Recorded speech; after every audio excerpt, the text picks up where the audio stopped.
Hello students, welcome to पढ़ रहे। तो कैसे हैं आप सभी? ओके, तो आज हम आप सबको पता है कि आप बोर्ड पर भी देख रहे हो। आज हम ट्वेल्थ केमिस्ट्री के बारे में पढ़ेंगे। ओके, जो बच्चे नए हैं, जिन बच्चों ने ये चैनल को अभी नहीं देखा, नए नए ज्वाइन हुए हैं, जल्दी से इस चैनल को सब्सक्राइब कर लीजिए फटाफट, ठीक है, ताकि आपको टाइम टू टाइम आपको एग्जाम से रिलेटेड, सिलेबस से रिलेटेड क्या है आपको अपडेट मिलती रहे। ओके, तो जैसे कि आप देख रहे हैं अब आपकी ट्वेल्थ की केमिस्ट्री मीन्स आपकी ट्वेल्थ क्लासेस शुरू हो चुकी हैं। क्लासेस भी मीन्स सारे आपके टॉपिक्स वाइज, चैप्टर वाइज आपके चैप्टर शुरू हो चुके हैं सारे, सभी टॉप सब्जेक्ट के।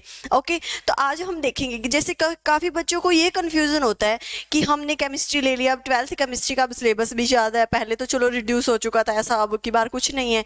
अब बच्चों को ये कन्फ्यूज़न है कि हम प्रिपेयर कैसे करें, कैसे अपनी तैयारी करें, कैसे नोट्स बनाएं, ये करें वो करें, बहुत सारे कन्फ्यूज़न है माइंड के, काफ़ी बच्चों में होते हैं।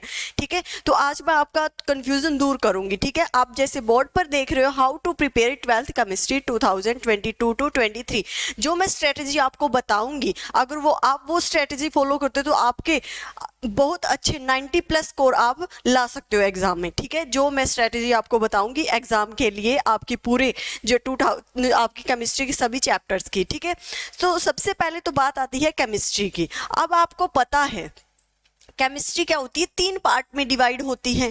ठीक है, कितने पार्ट में डिवाइड होती है? 3 पार्ट में डिवाइड होती है। अब ठीक जैसे साइंस हमारी 3 पार्ट में थी, फिजिक्स, बायोलॉजी एंड केमिस्ट्री। अब देखो केमिस्ट्री कितने में होती है? फर्स्ट हमारी क्या आती है? Physical chemistry. ठीक है, फिजिकल केमिस्ट्री। ओके, फिर आती है हमारी inorganic chemistry. Inorganic chemistry. Okay, और फिर आता है हमारी फाइन ऑर्गेनिक केमिस्ट्री। ठीक है, ऑर्गेनिक केमिस्ट्री। अब देखो आप 12th तो करके आ ही चुके हो। ठीक है, आप बच्चों ने 12th तो कर ही ली है, तो आप सभी को ये पता होगा कि अब देखो सबको पता होगा कि फिजिकल केमिस्ट्री में कैसा पोर्शन आता है, इनऑर्गेनिक केमिस्ट्री में कैसा पोर्शन आता है एंड ऑर्गेनिक केमिस्ट्री में कैसा पोर्शन आता है। आप सभी बच्चों इस बारे में अच्छी तरह से आपको पता होगा। ओके, तो अब हम देखते हैं। देखो ये तो मैंने आपको बता दिया कि ये कुछ होता है। अब देखो हमारी केमिस्ट्री में आता क्या क्या है, इन सभी यूनिट्स को मिलाकर देखो हमारी केमिस्ट्री में इन सभी यूनिट्स को मिलाकर आता क्या है। अब क्या है, देखो सबसे पहले तो अब देखो हम थ्योरी पढ़ते हैं, जैसे थ्योरी आएगी। ठीक है, फॉर्मूलाज होंगे। ओके, फिर हमारा थर्ड क्या होगा, हमारे न्यूमेरिकल होंगे। ओके, और फिर हमारे क्या होंगे, जैसे हमारी केमिकल रिएक्शंस होंगी। ठीक है, केमिकल रिएक्शंस होंगी। ओके, ये सब कुछ हम केमिस्ट्री में पढ़ेंगे, थ्योरी पढ़ेंगे। जैसे मान लो फर्स्ट ही यूनिट हमारी कौन सी है, हमारी फर्स्ट यूनिट क्या है? Solid state. ओके, आपको सिलेबस के बारे में तो पता चल ही गया होगा। सिलेबस अगर किसी को नहीं पता, किसी स्टूडेंट को नहीं पता, तो आप इस चैनल पर, पढ़ने वाले चैनल पर, वो सिलेबस की वीडियो भी डाली हुई है। जिस बच्चे ने वो नहीं देखी, सबसे पहले अपना सिलेबस रिवाइज करके आओ कि हमारा सिलेबस क्या है। ओके, अब देखो हमारी फर्स्ट यूनिट है हमारी सॉलिड स्टेट, हमारी फर्स्ट यूनिट है। ठीक है, सॉलिड स्टेट क्या है? हमारी फर्स्ट यूनिट है। अब देखिए सॉलिड स्टेट में देखो हम थ्योरी पढ़ेंगे। ठीक है, थ्योरी पढ़ेंगे, हम सब कुछ पढ़ेंगे थ्योरी में। सेमी कंडक्टर क्या होते हैं, ठीक है, बहुत कुछ आता है इसमें। फ्रैंकल डिफेक्ट क्या होता है, डेफिनेशंस आती हैं। ओके, फिर उसमें फॉर्मूलेज भी आते हैं, जैसे हम बीसीसी स्ट्रक्चर्स होती हैं, एफसीसी स्ट्रक्चर्स होती हैं, उनके फॉर्मूलेज आते हैं। उनके फॉर्मूलेज के ऊपर न्यूमेरिकल हमें आते हैं। ठीक है, न्यूमेरिकल क्या है, आपके ऑलमोस्ट मान लो एटलीस्ट 20 मार्क्स का तो आपके न्यूमेरिकल एग्जाम में आते ही आते हैं। तो ठीक है, न्यूमेरिकल भी पहले नहीं आते थे इतने, लेकिन अब हमारे एग्जाम में, कॉम्पिटेटिव एग्जाम को देखते हुए हमारे एग्जाम में 20 मार्क्स के न्यूमेरिकल्स एटलीस्ट 20 मार्क्स का आता है। तो न्यूमेरिकल भी पर भी हमने काफ़ी जोर देना है। ठीक है, अब ये तो हो गया कि जो मैंने बता दिया है आपको। अब आपको देखो अब आपने करना क्या है सबसे पहले। ठीक है, अब देखो सबसे पहले तो आपने क्या करना है, चैप्टर वाइज रिवीजन करनी है। चैप्टर वाइज क्या करना है, आपने रिवीजन करनी है, पढ़ना है। जैसे फर्स्ट मान लो आपने फर्स्ट चैप्टर पढ़ लिया। ठीक है, आपने फर्स्ट चैप्टर रीड कर लिया, कौन सा है? Solid state. आपने सारे लेक्चर लगा दिए। जैसे एक बात है, जब आपने फर्स्ट लेक्चर लगाया सॉलिड स्टेट का, ठीक है, सॉलिड स्टेट का फर्स्ट लेक्चर लगाया, साथ के साथ उसके क्या करो, नोट्स बना लो। ठीक है, अपनी नोटबुक में साथ के साथ उसके नोट्स बना लो। अपनी नोटबुक में साथ के साथ नोट्स बनाने हैं, ठीक है। नोट्स बनाकर जो भी इंपॉर्टेंट पोर्शन है, इंपॉर्टेंट पोर्शन को आपने अंडरलाइन कर लेना कि ये हमारा इंपॉर्टेंट पोर्शन है, ठीक है। जैसे मान लो आपने टुडे, जैसे आज है, आज आपने नोट्स बना लिए, एक मान लो 1 2 3 पेज के, आप मान लो 3 पेजेस के नोट्स बना लिए, केमिस्ट्री के बना लिए, ठीक है। 3 पेजेस के केमिस्ट्री के नोट्स बना लिए। तो आपने क्या करना है, सुबह देखो आप स्कूल में जाते हो, ठीक है, सुबह जल्दी उठते हो, तो थोड़ा सा और जल्दी उठ जाना, ठीक है। बस इन 3 पेजेस को 10 मिनट का टाइम दे देना। 10 मिनट आपने देखो नोट्स बनाए हैं, पढ़ के ही बनाए होंगे, ये तो आपको पता है। आप देखो ये वाला नोट्स बनाया, 3 पेजेस के बनाए, 3 पेजेस आप अगले दिन 10 मिनट इन 3 पेजेस को दे दो, बस रीड करना आपने कि क्या क्या है।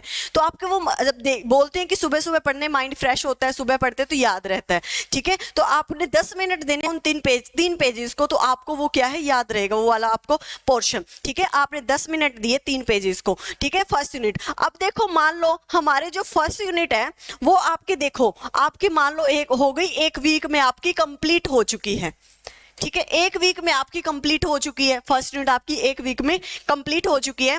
इसके बाद आपने क्या करना है, आपने पूरे नोट्स तो बना लिए इसके, ठीक है, फर्स्ट यूनिट के पूरे नोट्स बना लिए। अब क्या करना है आपने, उसी पेजेस, अब देखो मान लो आपके क्या हो गए, 20 पेजेस के नोट्स बन गए पूरे।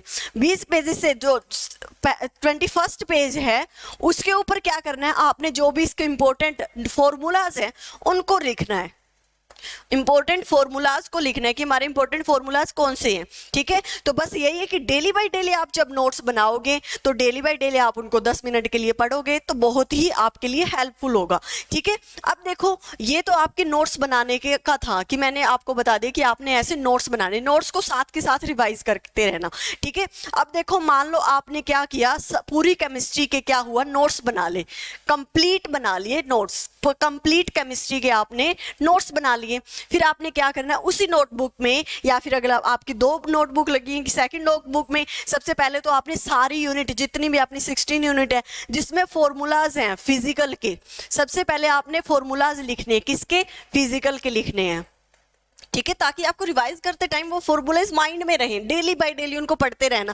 मैं ये नहीं कह रही कि आपने ओनली केमिस्ट्री को ही टाइम देना, अब आप फिजिक्स को भी देखो, मैथ के स्टूडेंट है मैथ्स को भी देंगे, और बायोलॉजी के स्टूडेंट्स है वो बायोलॉजी को भी टाइम देंगे, ठीक है। आप दिन में 1 आवर मान लो, एक मान के चलो कि 1 घंटा आपने केमिस्ट्री को दिया, सुबह 10 मिनट आपने केमिस्ट्री को दिए, बहुत अच्छे से प्रिपरेशन हो जाएगी। अगर आप ये डेली ऐसा करोगे, स्किप नहीं करना कोई भी दिन। अगर मान लो सोचते हो कि आप छुट्टी है तो छुट्टी वाले दिन भी ऐसा कुछ नहीं करना है, ठीक है। अब टाइम पूरा देना है, ठीक है। फिर फॉर्मूलाज लिखो फिजिकल केमिस्ट्री के, ठीक है। अब आते हैं हमारे जैसे इंपॉर्टेंट यूनिट है हमारी पी ब्लॉक। पी ब्लॉक बहुत ही इंपॉर्टेंट है, उसके जो भी हमारे अपने इंपॉर्टेंट है सब कुछ लाइनें हमने क्या करनी है, नोट्स में अलग से ऐड कर लेनी है, जो इंपॉर्टेंट है, जो याद रखने की, ये हमें याद नहीं रह सकता ये। अब देखो आती है केमिकल रिएक्शन, केमिकल रिएक्शन आती है, ठीक है। इनऑर्गेनिक में, मोस्ट ऑर्गेनिक में क्या होता है, काफी बच्चों को कंफ्यूजन होता है, रिएक्शंस याद नहीं रहती ऑर्गेनिक में। आपने क्या करना है, जैसे आपने फिजिकल के फॉर्मूलाज लिखे और फिर पी ब्लॉक एस ब्लॉक के जो भी आपने टेबल बनाई, पीरियोडिक टेबल है याद करने की, वो ट्रिक अपने नोट्स में लिखी, फिर ठीक है। फिर केमिकल रिएक्शंस काफी आएंगे आपके, जैसे एल्डिहाइड के टोन्स में क्या आते हैं, मोस्टली क्या आती है, नेमिंग रिएक्शन आती हैं, ठीक है। आपकी क्या आएंगी, नेमिंग रिएक्शन आएंगी। तो नेमिंग रिएक्शन हर बार एग्जाम में आती है, उनका कन्वर्जन भी करना आता है कि इस रिएक्शन से क्या कैसे बनेगा, ठीक है। ये तो सब देखो, ये तो मैंने आपको बता दें यहाँ पर नोट्स का, ठीक है। सबसे पहली बात तो क्या है, आपको नोट्स बनाने हैं, चैप्टर वाइज आपको नोट्स बनाने हैं। जिस दिन आपने मान लो आज 2 पेज के नोट्स बनाए हैं, 2 पेज के फर्स्ट यूनिट के, मान लो सेकंड यूनिट कोई भी है, सुबह क्या करना है, उठकर उनको बस 10 मिनट देने हैं। क्या वो आपके माइंड में हमेशा रहेगा, फिर वो आपके माइंड में दिन में भी रहेंगे वो वाइज जो आप चैप्टर रिवाइज करोगे, ठीक है। बस 1 घंटा आपने डेली केमिस्ट्री को देना है, तो इससे आपके एग्जाम की प्रिपरेशन अच्छी हो जाएगी। और साथ में ये भी बोलना चाहती हूँ कि आपने डेली के डेली लेक्चर लगाने, कोई लेक्चर स्किप नहीं करना है।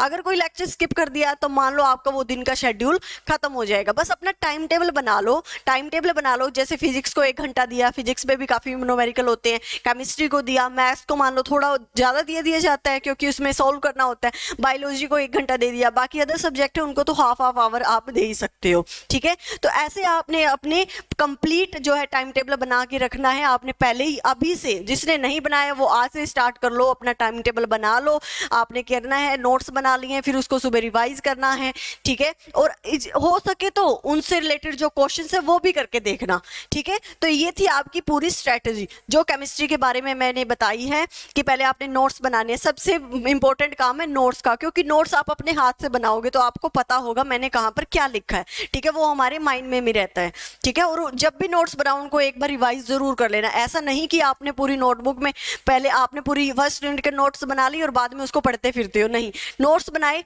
फिर उसको पढ़ना है कि मैंने क्या क्या बनाया है, ठीक है, वो आपके माइंड में रहता है। नेक्स्ट लेक्चर के भी आपकी क्यूरियोसिटी और बढ़ने लगती है कि अब मैं नेक्स्ट पढ़ूंगा, फिर उसके नोट्स बनाऊंगा, फिर उसको रिवाइज करूंगा, ओके। ऐसे तो आपने अपनी केमिस्ट्री की अच्छे से तैयारी करनी है। ऑल द वेरी बेस्ट, ठीक है। आपने कोई भी लेक्चर स्किप नहीं करना है, बिल्कुल सीरियस होकर पढ़ाई करनी है, आपके बोर्ड्स की क्लास है, ओके। आपको वीडियो अच्छी लगे हो तो लाइक एंड शेयर जरूर करना। Thank you so much for watching.